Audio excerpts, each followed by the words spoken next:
Bonjour et bienvenue dans cette nouvelle émission du Club Éco d'Objectif Aquitaine. Aujourd'hui, j'ai le grand plaisir d'accueillir Jean-Georges Micol. Bonjour.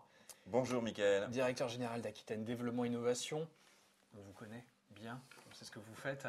Aujourd'hui, on est là pour un cas très précis puisqu'on va parler des escales du design. Le prochain rendez-vous a donc lieu le 4 décembre.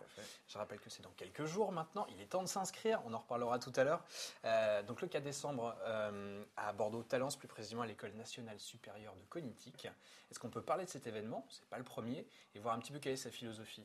Avec plaisir. Alors les escales du design, effectivement, ce n'est pas une nouveauté, mais c'est à la fois, quand même, enfin c'est malgré tout, assez innovant cette année, puisque nous avons décidé, avec les soutiens, de recentrer l'événement sur l'entreprise. Donc en fait, on est dans un format d'une journée avec énormément de cas concrets, beaucoup de témoignages, en prenant des angles différents. On y reviendra certainement tout de suite avec vous. L'objectif, c'est d'expliquer ce que c'est que le design. Ce n'est pas que du joli, ce n'est pas que de l'esthétique. Il y a aussi derrière des notions de business clairement affirmées. Voilà, alors c'est presque même le contraire, c'est qu'effectivement, c'est de partir d'abord des besoins des entreprises, et qui sont des besoins qu'on peut résumer en comment est-ce que je me différencie, comment je me redifférencie si j'ai perdu cette capacité à me différencier, comment est-ce que je me diversifie, et la fonction esthétique qui est importante, mais ne vient qu'en bout de chaîne, une fois qu'on a répondu correctement à toutes les questions préalables. Est-ce que les chefs d'entreprise ont conscience effectivement de ce que peut apporter le design en matière de compétitivité, par exemple? C'est très inégal. En fait, il y a des entreprises qui sont traditionnellement dans le design. On peut parler de celles qui sont, par exemple, dans le mobilier ou dans l'habitat, et puis d'autres qui y sont finalement à 100 milieux. Il faut aussi constater que la France ne fait pas partie des pays où le design est, on peut dire, dans les gènes de l'économie et donc des chefs d'entreprise. Contrairement à d'autres qui ont pour le coup de l'avantage? Oui. Si on prend les pays d'Europe du Nord, le Danemark en particulier, l'Angleterre aussi, pour eux, c'est assez naturel de faire du design, de la même manière que vous faites de la R&D ou de la même manière que vous faites une gestion financière serrée de vos activités. Alors, est-ce qu'on peut parler un petit peu du programme? Qu'est-ce qui va s'y dire durant cet événement? Alors, ce qui va s'y dire, c'est toute une série de cas concrets. On reviendra sur la matinale que nous avons le plaisir d'organiser ensemble. Mais sinon, 5 ateliers qui éclairent chacun une des facettes de ce qui est pour nous des questionnements qu'on constate actuellement auprès des chefs d'entreprise et de ceux qui ont notamment réussi grâce au design à créer de la valeur ajoutée supplémentaire. Donc, un peu dans le désordre, nous avons un atelier sur comment est-ce qui est tout à fait tourné vers les chefs d'entreprise du monde de l'agroalimentaire, comment est-ce que j'intègre les nouvelles tendances de consommation et qu'est-ce que le design peut m'apporter dans ce cadre de figure. Un autre atelier sur les thèmes qui sont plutôt l'éco-design, donc comment est-ce que j'arrive à marier harmonieusement les aspects de design et les aspects d'éco-conception. Un troisième atelier sur les aspects de comment est-ce que j'intègre les contraintes ou les besoins des usagers, comment est-ce que je mets ce que dans le jargon des gens du métier on appelle l'expérience utilisateur. Un quatrième atelier sur toutes les questions de comment est-ce que j'arrive à faire de la créativité collective, un gros sujet avec l'exemple d'un designer en résidence dans un pôle de compétitivité.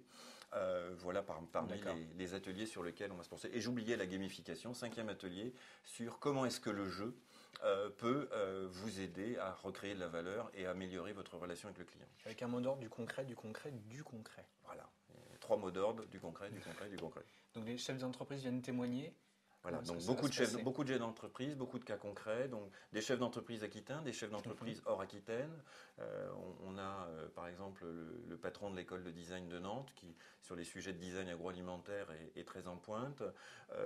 Donc voilà, on a essayé à la fois d'avoir on a aussi des chefs d'entreprise aquitains. Je pense à quelqu'un comme Éric Stampin de Vétronic qui a fait toute une démarche extrêmement construite sur les aspects de design.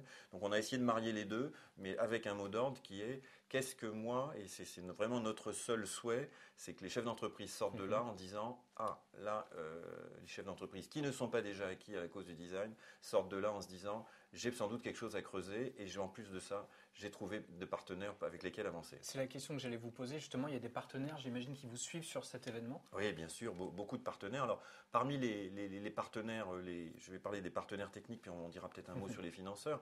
Les partenaires techniques, donc l'École nationale supérieure de cognitique, qui travaille beaucoup sur les questions d'interface, et dès qu'on est sur des sujets où il y a du numérique, c'est extrêmement important. Des partenaires comme bien sûr les designers d'Aquitaine, donc la Fédération des designers aquitains, la FDA, et puis toute une série d'autres partenaires avec lesquels on travaille, c'est-à-dire des designers eux-mêmes qui viennent témoigner et qui seront aussi présents sur le stand de la Fédération des designers aquitains, et puis nos financeurs, donc en premier lieu desquels bien sûr la région Aquitaine, qui remettra d'ailleurs un label pour un certain nombre d'entreprises qui ont développé des programmes design au courant de l'année 2013 et 2014, et puis aussi la communauté urbaine et la mairie de Bordeaux. D'accord. Dernier point, la matinale qui va démarrer, on va commencer par ça, organisée avec la tribune Objectif Aquitaine, c'est un plaisir.